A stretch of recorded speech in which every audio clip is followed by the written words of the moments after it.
नमस्कारम।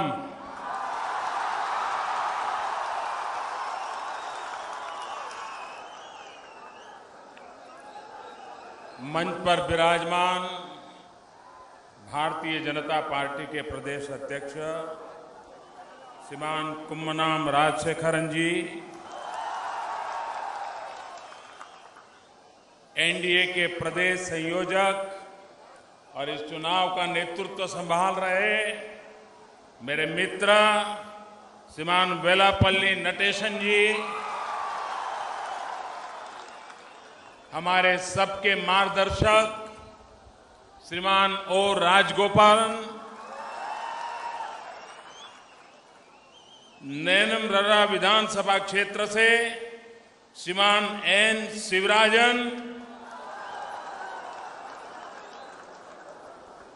केरल कांग्रेस के सदस्य श्रीमान पीसी थॉमस, मलमपुजा विधानसभा के उम्मीदवार श्रीमान श्री कृष्ण कुमार, पलक्कड़ विधानसभा के उम्मीदवार सुश्री शोभा जी, पलक्कड़ म्युनिसिपैलिटी के अध्यक्षा श्रीमती प्रमिला जी, एडवोकेट ई कृष्णदास जी, कांगड़ विधानसभा के सुश्री रेणु सुरेश, अलाथूर विधानसभा के श्रीमान श्री कुमारन मास्टर, तरूर विधानसभा के श्रीमान केवी दिवाकरन, पतांबिक विधानसभा के एडवोकेट पी मनोज, चित्तूर से श्रीमान शशि कुमार और मेरे भाषण को हमेशा संभालने वाले जॉर्ज कुरियर जी, सोरानूर विधानसभा से श्रीमान बीपी चंद्रन जी, श्रीमान अनुराग जी, मंच पर विराजमान सभी वरिष्ठ महानुभाव और विशाल संख्या में पधारे हुए मेरे प्यारे भाइयों और बहनों, नमस्कारम। एंटे सहोदरी सहोदर नमारे।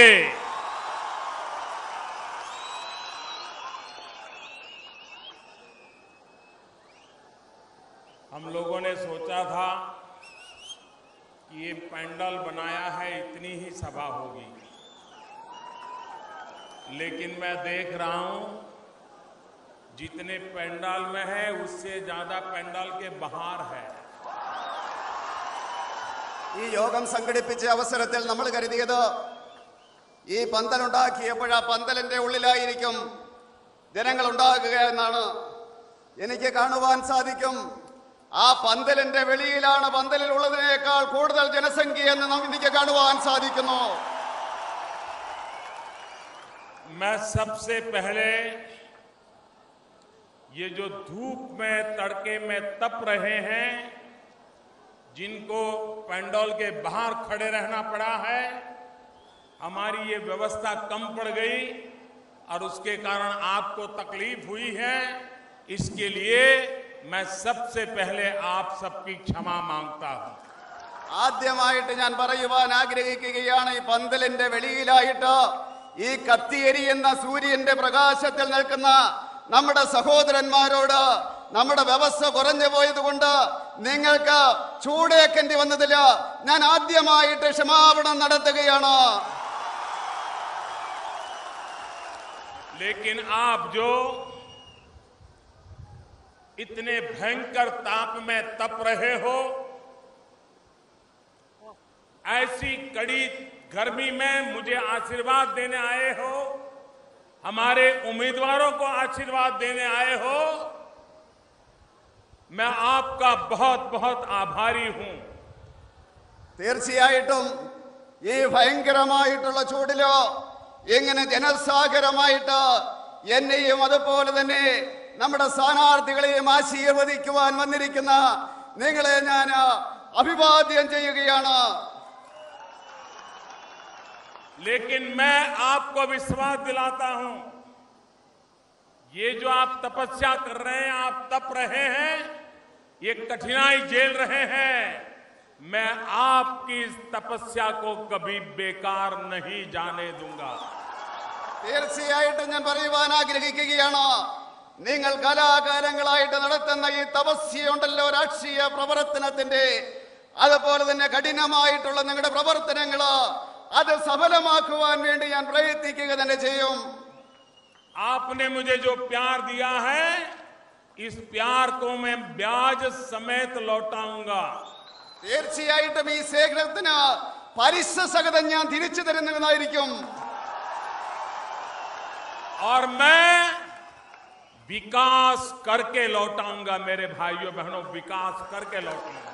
തീർച്ചയായിട്ടും വികസനത്തിന്റെ രൂപത്തിലായിരിക്കും ഞാൻ അങ്ങനെ നിങ്ങൾക്ക് നൽകുന്നത്. मैं हैरान हूं, एक गॉड्स ओन कंट्री,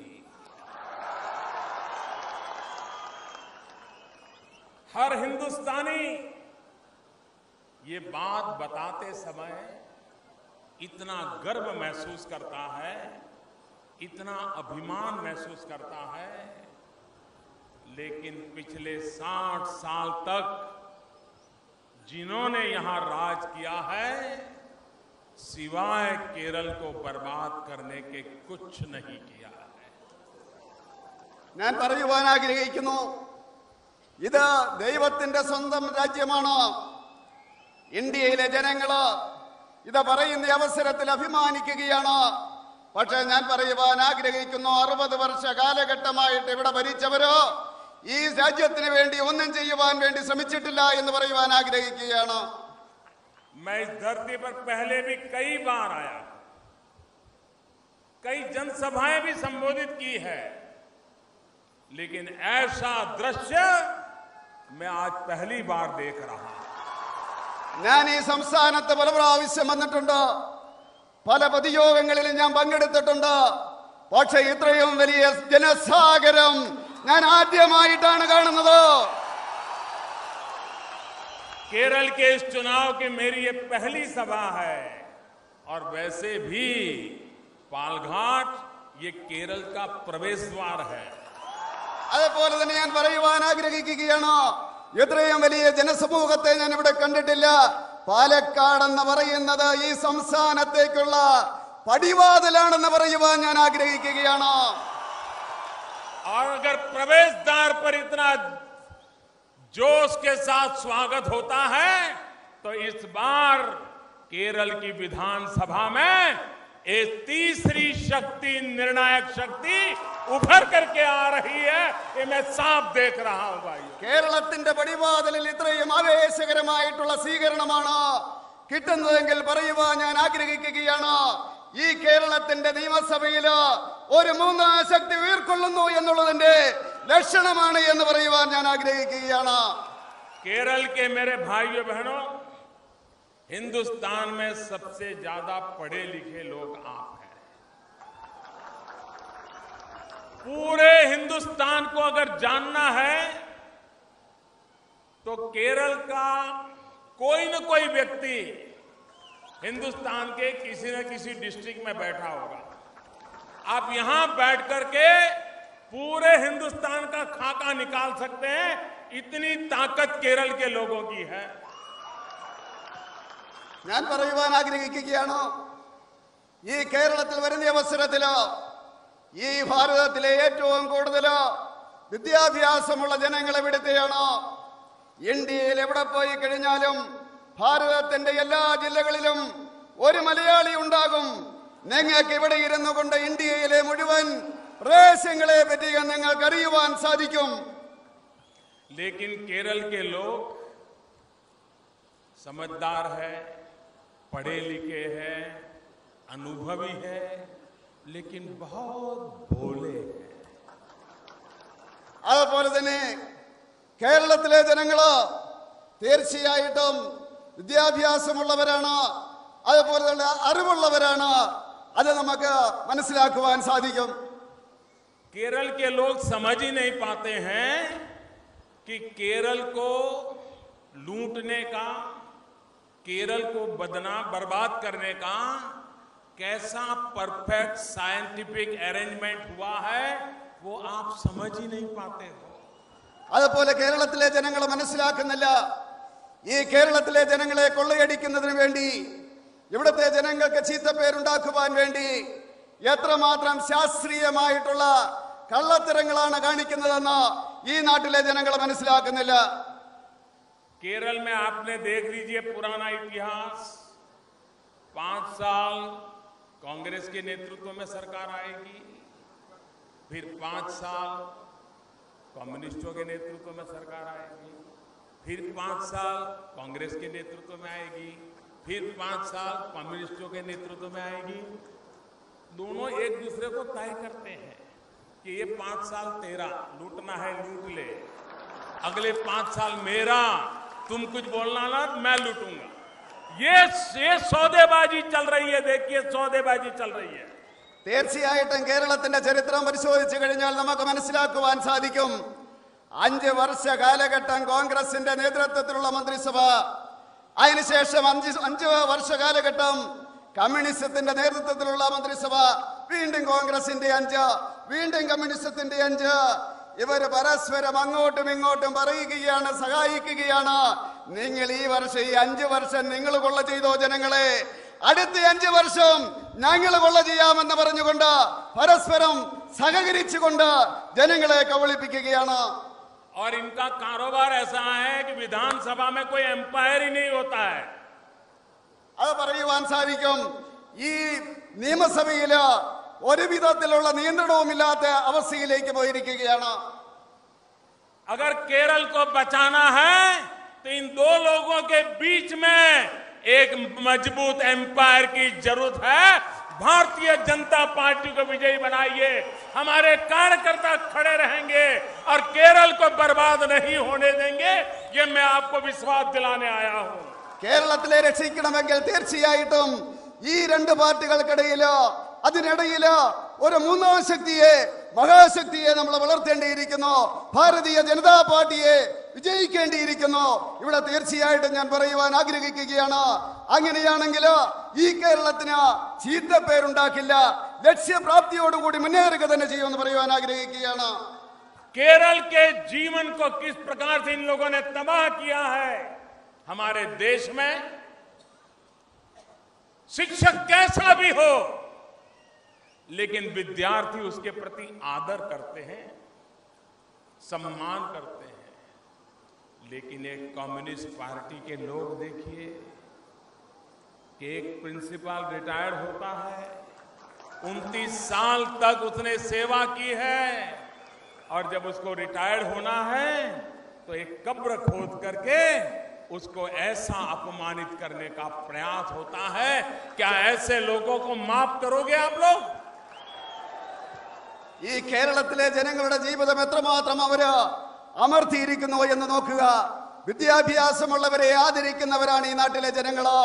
ഒരു കോളേജിലെ പ്രിൻസിപ്പള് വർഷങ്ങളോളം അവര് സർവീസ് നടത്തിയതിനു ശേഷം റിട്ടയർ ചെയ്യുന്ന അവസരത്തില് ഈ കമ്മ്യൂണിസ്റ്റുകാരെന്താണ് ചെയ്തത്? അവർക്ക് വേണ്ടി കോളേജിന്റെ മുറ്റത്ത് അവർ ശവകുടീരം നിർമ്മിക്കുകയാണ് ഉണ്ടായത്. നിങ്ങൾ അവർക്ക് മാപ്പ് കൊടുക്കുമോ എന്ന് ചോദിക്കുവാൻ ഞാൻ ആഗ്രഹിക്കുകയാണ്. हिंसा की राजनीति ये कम्युनिस्टों की रगों में है. कई वर्षों से हमारे निर्दोष कार्यकर्ताओं को मौत के घाट उतार दिया गया, उनकी कत्ल की गई, इसलिए कि उनके साथ विचारों से वो सहमत नहीं थे. और इस देश के मीडिया के लोगों को भी इन्होंने ऐसे डरा के रखा है, ऐसे डरा के रखा है. वे भी इनकी हिंसा से इतने डरते हैं कि वे भी ऐसी हिंसा के खिलाफ आवाज उठाने की ताकत नहीं रखते हैं. അതുപോലെ തന്നെ ഇവർ അക്രമത്തിന്റെ ഭാഷയാണ് ഇവിടെ കാണിക്കുന്നത്. ഈ കമ്മ്യൂണിസ്റ്റുകാര് നമ്മുടെ അനേകം പ്രവർത്തകരെ, നിർദോഷകരായിട്ടുള്ള പ്രവർത്തകരെ അവര് കൊന്നൊടുക്കുകയാണ്. ആശയപരമായിട്ട് ഏറ്റുമുട്ടുവാൻ സാധിക്കാത്തതിന്റെ അടിസ്ഥാനത്തില് അവര് ഇവിടുത്തെ പ്രവർത്തകരെ, നമ്മുടെ പ്രവർത്തകരെ കൊന്നൊടുക്കുന്നതായിട്ടുള്ള ദയനീയമായിട്ടുള്ള ഒരു അവസ്ഥയാണ് നമുക്ക് കാണുവാൻ സാധിക്കുന്നത്. आज लोगों को लग रहा है कि दिल्ली में एक ऐसी सरकार बैठी है जो हिंदुस्तान के किसी भी कोने में हर सुख दुख की साथी है। अगर समस्या केरल में है तो पीड़ा दिल्ली को होती है। अगर लोग यहां मुसीबत में हैं तो दिल्ली सो नहीं पाता है। ऐसी सरकार, एक संवेदनशील सरकार आज दिल्ली में बैठी है। അതുപോലെ ഞാൻ നിങ്ങളോട് പറയുവാൻ ആഗ്രഹിക്കുന്നു, ഇന്ന് ഡൽഹിയിൽ ഇരിക്കുന്ന സർക്കാർ എന്ന് പറയുന്നത് തീർച്ചയായിട്ടും ജനങ്ങൾക്ക് വേണ്ടിയുള്ള സർക്കാരാണ്, നന്മയുടെ സർക്കാരാണ്. ഈ നാട്ടിലെ ജനങ്ങൾക്ക് എന്തെങ്കിലും ബുദ്ധിമുട്ടുണ്ടായി കഴിഞ്ഞാൽ ആ സർക്കാരിന് ഉറങ്ങുവാൻ സാധിക്കില്ല. ജനങ്ങൾക്ക് വേണ്ടിയുള്ള സർക്കാരാണ്, ജനങ്ങൾക്ക് വേണ്ടിയുള്ള സർക്കാരാണെന്ന് പറയുവാൻ ഞാൻ ആഗ്രഹിക്കുകയാണ്. पिछले वर्ष केरल की मेरी बेटियां गल्फ कंट्रीज में नर्सिंग के रूप में सेवा करने गई थी। वो बेटियां मुसलमान भी थी, वे बेटियां हिंदू भी थी, वो बेटियां ईसाई भी थी, लेकिन उन बेटियों को आतंकवादी उठा करके ले गए।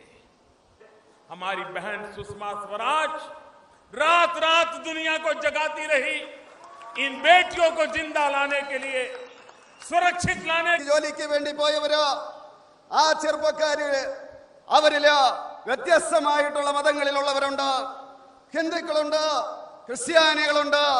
നിങ്ങളൊന്ന് ചിന്തിച്ചു നോക്കൂ, യുവതികളെ ഭീകരന്മാര് തട്ടിക്കൊണ്ട് പോയാലത്തെ അവസ്ഥ, നമ്മുടെ മനസ്സിന്റെ ദുഃഖം നിങ്ങളൊന്ന് ഓർക്കൂ. ഡൽഹിയിലെ इतना ही नहीं, जब यमन के अंदर बमबारी चल रही थी, मेरे केरल के अधिकारी दुनिया के देशों की मदद मांगी। बमबारी के बीच से यमन से हजारों परिवार को सही सलामत सौंप दिया। യമനിലോ അതുപോലെ തന്നെ ഈ രീതിയിലുള്ള ഭീകരവാദികളുടെ ആക്രമണമുണ്ടായി, ബോംബ് സ്ഫോടനമുണ്ടായി. ആ അവസരത്തില് ഡൽഹിയിലെ സർക്കാർ വെറുതെ ഇരുന്നില്ല. നമ്മുടെ സർക്കാർ ലോകം മുഴുവനുള്ള ഭരണാധികാരികളുടെ ആ സഹായം നേടിക്കൊണ്ട് തീർച്ചയായിട്ടും അവരെ മുഴുവൻ ഇവിടെ എത്തിക്കുന്നതിനുള്ള നടപടികൾ സ്വീകരിക്കുകയുണ്ടായി. भाइयों बहनों, अभी मैं गल्फ की सरकार के तो कार्यक्रम चलते रहेंगे। मैं अबू धाबी गया, मैं दुबई गया, मैं सऊदी गया। मैंने कहा मैं तो यहाँ मेरे भारतीय भाई बहन जो पसीना बहाते हैं उनके बीच जाना चाहता हूँ, मेरे लिए कुछ कार्यक्रम की रचना कीजिए। ഞാൻ ഗൾഫിൽ പോവുകയുണ്ടായി. അവിടെ സർക്കാർ കാര്യങ്ങൾക്കായിട്ട് പോയ അവസരത്തില് ഞാൻ പറയുകയുണ്ടായി.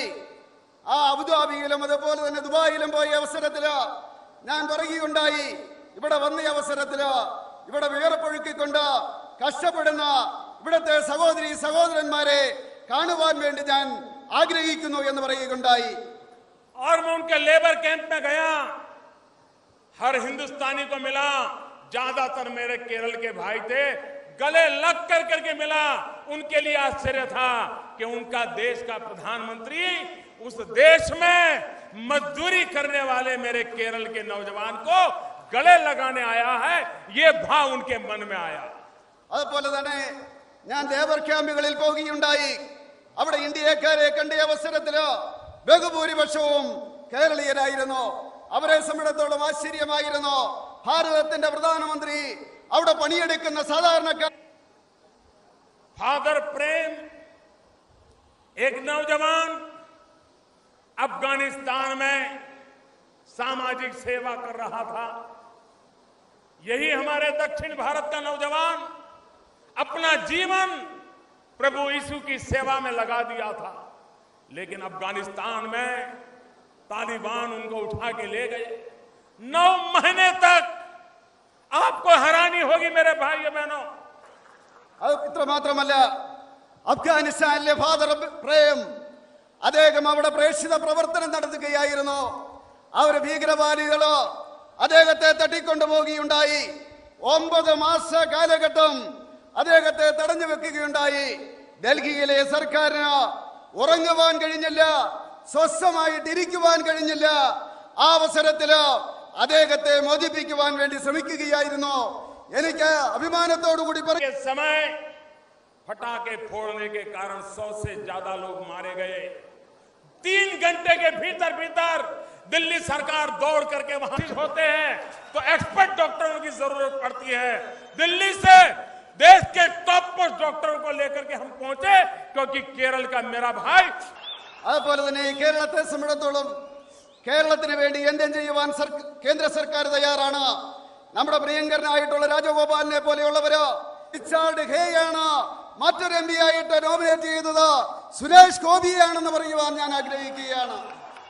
मेरे प्यारे भाइयों बहनों, ഞാൻ ആഗ്രഹിക്കുകയാണ് केरल के नौजवान को अपने बूढ़े माँ बाप छोड़ करके हिंदुस्तान के अलग अलग कोने में ഇന്ത്യയുടെ മറ്റ് സംസ്ഥാനങ്ങളിലേക്ക് പോകേണ്ട അവസ്ഥ വരുന്നു, ഗൾഫ് രാജ്യങ്ങളിലേക്ക് പോകേണ്ട അവസ്ഥ വരുന്നു.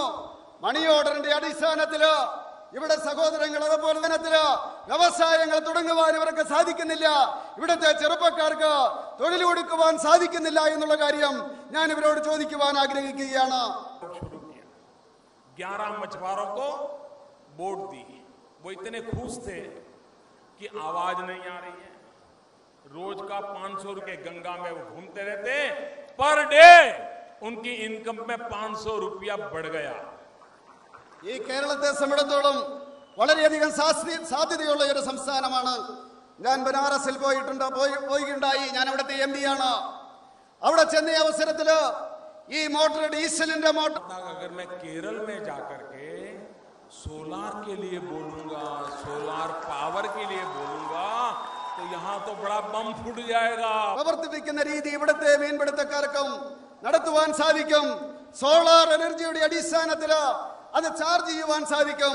അത് ഈ കേരളത്തിൽ ചെയ്യുവാനുള്ളത്. നിങ്ങൾക്ക് അറിയാവുന്നതുപോലെ സോളാർ എന്ന് പറഞ്ഞു കഴിഞ്ഞാൽ ജനങ്ങൾ എന്താണ് ധരിക്കുന്നത് നിങ്ങൾക്കറിയാം. सरकार में फर्क कैसा होता है. बनारस में सोलार वाली बैटरी नाविक की जिंदगी चलाती है, लेकिन केरल में सोलार ബനാറസില് ആ സോളാറിന്റെ ബാറ്ററി കൊണ്ട് മീൻപിടുത്തക്കാർക്ക് ബോട്ട് പ്രവർത്തിക്കുവാൻ സാധിക്കുമെങ്കിലോ കേരളത്തില് സോളാർ. हमारे वैज्ञानिकों ने 7 सैटेलाइट छोड़े हैं. उन 7 सैटेलाइट के द्वारा अब हमारे मोबाइल फोन पर हम भारत की जीपीएस सिस्टम से काम कर सकते हैं. ये जीपीएस सिस्टम से कौन सी जगह कहां है, रास्ता कहां है, किसी और के दिखाए रास्ते पर चलना पड़ता था. हमने तय किया अब हिंदुस्तान किसी और के दिखाए रास्ते पर नहीं चलेगा. हिंदुस्तान खुद अपना रास्ता तय करेगा. हिंदुस्तान खुद अपने रास्ते तय करके चलेगा. GPS ശാസ്ത്ര സാങ്കേതിക വിദ്യയാണ് നമ്മൾ ഉപയോഗിച്ചിരുന്നത്. പക്ഷേ നമ്മൾ തീരുമാനിച്ചു നമ്മൾ ആരെയും ആശ്രയിക്കേണ്ട കാര്യമില്ല. നമ്മുടേതായിട്ടുള്ള സാങ്കേതിക വിദ്യ ഉണ്ടാക്കും. നമ്മൾ തന്നെ നമ്മളുടെ അജണ്ട ഉണ്ടാക്കും. അതിന്റെ അടിസ്ഥാനത്തില് ശാസ്ത്ര പുരോഗതി നേടും. അതുകൊണ്ട് ആ को विकास की नई ऊंचाइयों पर ले जाना चाहते हैं. यहाँ के नौजवान को रोजगार मिले, यहाँ किसान को अपना विकास हो, यहाँ के गरीबों को गरीबी से लड़ने की ताकत मिले.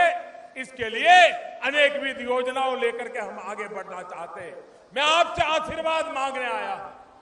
ഒറ്റ ലക്ഷ്യമേ ഉള്ളൂ, അതുപോലെ തന്നെ ഒറ്റ പന്താവേ ഉള്ളൂ. അത് വികസനത്തിൻ്റെതാണ്.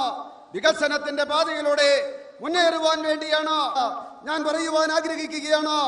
ഈ കേരളത്തില് NDA അധികാരത്തിൽ വരികയാണെങ്കിൽ ഇവിടുത്തെ ചെറുപ്പക്കാരുടെ തൊഴിലില്ലായ്മ പരിഹരിക്കും. കൃഷിക്കാരെ വിജയിപ്പിച്ചു നോക്കൂ. തീർച്ചയായിട്ടും മറ്റു രണ്ടു കൂട്ടരുടെയും ഭരണം നിങ്ങൾ കണ്ടു. ഇനി പരീക്ഷിച്ചു നോക്കൂ. BJPയെ NDA പരീക്ഷിച്ചു നോക്കൂ. എങ്ങനെയാണ് എന്ന് മനസ്സിലാക്കൂ എന്ന് ഞാൻ അഭ്യർത്ഥിക്കുകയാണ്. केरल का भाग्य बदलने के लिए केरल की विकास एक ही रास्ता है. और विकास के लिए मैं आज पालगढ़ की इस धरती से पूरे केरल की जनता को, भारतीय जनता पार्टी और NDA के हमारे साथियों को विजयी बनाने के लिए आप नाडू नन्नावणम.